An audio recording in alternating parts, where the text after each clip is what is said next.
Today we're gonna finally meet your main character, protagonist, your hero of the story, the reason this whole thing is happening.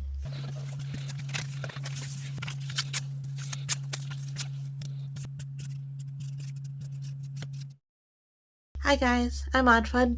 This month I've been doing a video every day, tracking the different steps that I do in order to outline and plan in order to write a novel quick. Now, I am a planner, so I plan for a long time, and then when I actually get down to writing, it's really easy to let it flow and to make sure that I am following the steps and the arcs of the story. The outlining might be my favorite part, but my outlines are pretty big. Like, they pretty much fill up a whole one subject notebook, and then I rewrite them in a Google Doc to follow along as I'm actually typing everything up. I like to follow a pretty set, repeatable list of steps that I do in order to make my outline, and I'm going over those with you. Today we're actually talking about your main character. Now obviously we've talked about your main character already a little bit in steps before, so if you go back to my other videos, we recently have talked about the character diamond, the story circle, the nutshell technique, and your logline. You need to have an idea of your protagonist for all of those steps. But this, when you do your main character splash page, which is what we're doing today, you get to get into all the nitty-gritty details. All of the open loops about like what your character could be, you start to close those, and then you start to have a really firm grasp of who your main character is. And then like I've said before, once you get a good grasp on who your main character is, they start to write everything for themselves. Like, the story just happens. They lead the way. You are no longer the leader of the story. It is now your main character. So once you get a really good grasp of who they are, then that starts to flow easily. So let's go to the journal and we will write up a little bit more about that. So the first thing I do, either in the center of the page or at the top of the page, I write the character's name, and then I write it in their handwriting. It's just visually to me, because like this is the kind of thing that speaks to me. I feel like I can tell a lot about a character by the way that they write. Every person relates to other people and other characters in their lives differently. The things that tell them like the kind of person that they are and the kind of choices that they will probably make is going to be different for everyone.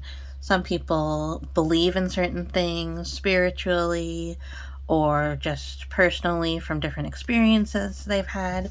So everybody's list of things that they write out is going to be different, but you want to make your protagonist, your main character, you want to make their splash page, how they introduce themselves. This is where the character personality diamond that we made before, with the 4 different distinct characteristics and traits that we made, that is where this can really come in handy. So if you go to how they relate to others, that is going to really help you with something like this.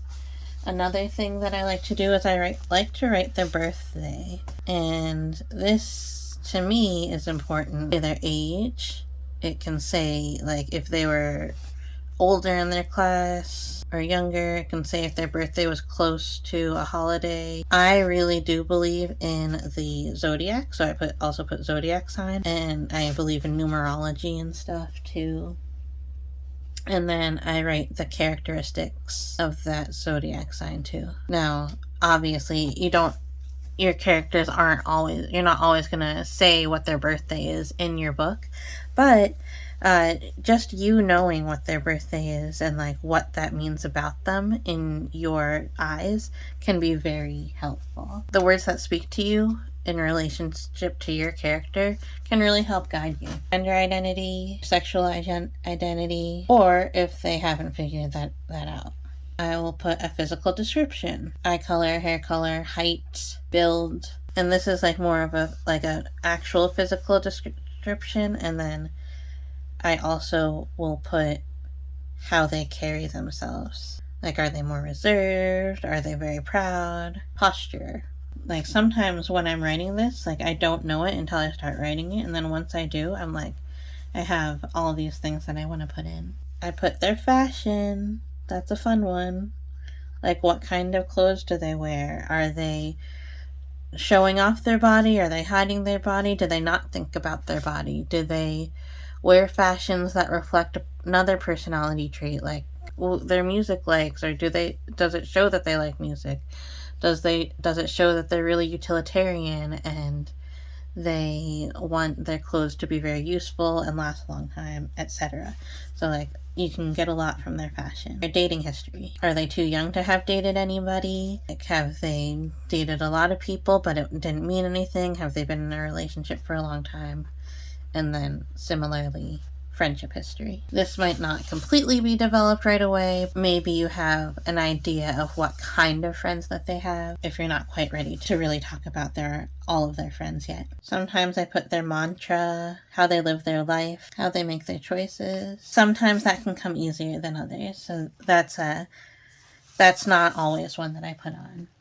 What others value in them, what they value in others. So you can see I've only written a couple of things so far about my character, and I already have a really good sense of like their moral compass, how they're going to make decisions. That can take a character from a flat character to a character who runs their own story.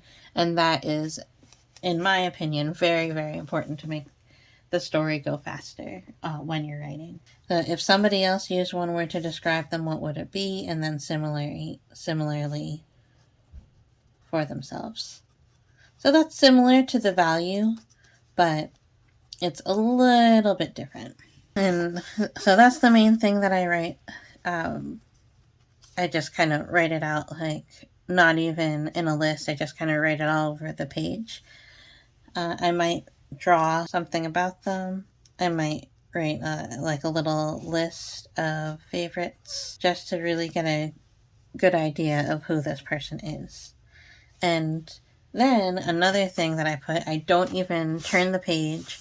I don't write it on the back if I can help it. Flaws. And now this is not just the flaw that you write in the nutshell technique, but this is all the flaws that you can think of. Their goals, same thing, not only the goals in the story or their goals that you wrote in the log line. If you did a goal log line, all of their goals that they have. Their main goal is to get a 1600 on the SATs, but they also have a goal of learning all the words to Word Up or something, and they also have another goal of like solving a Rubik's Cube in under 10 seconds. So like just put all their goals and then you will really start to understand them. And like these things are not things that are set in stone. A lot of these things you can completely get rid of, never write about at all, but like writing all of these things out can really be helpful.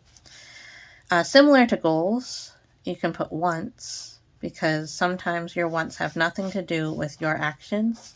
So wants, wishes could be a little bit different. Fears, are they afraid of fire? Are they afraid of losing their loved ones? Obstacles, same thing, not just in their way to getting their goals and their wants, but like just obstacles that they face in general. Are they short? Does that affect their daily life? Because that is going to be something that you might need to continue to come back to. Needs, because again, as I've said in other videos, needs can be very different from goals, wants, wishes, and all of that. Sometimes you need something that you have no idea about. So like this is a more omniscient view of your protagonist. And then you might, if you have the chance, you might do a little story circle again, just so you can have it all on the same page. So it's an easy thing to flip back to if you're like, oh, I don't know if this person would be so bold as to answer in the way that I just wrote. So you might go back to this and be like, oh, okay, yeah, this does still match up with what I'm writing. So this is just a general splash page of what I like to do. But you might have a lot of different things that help you to flesh out your character. I thought I would show some examples of some character sheets that I've made.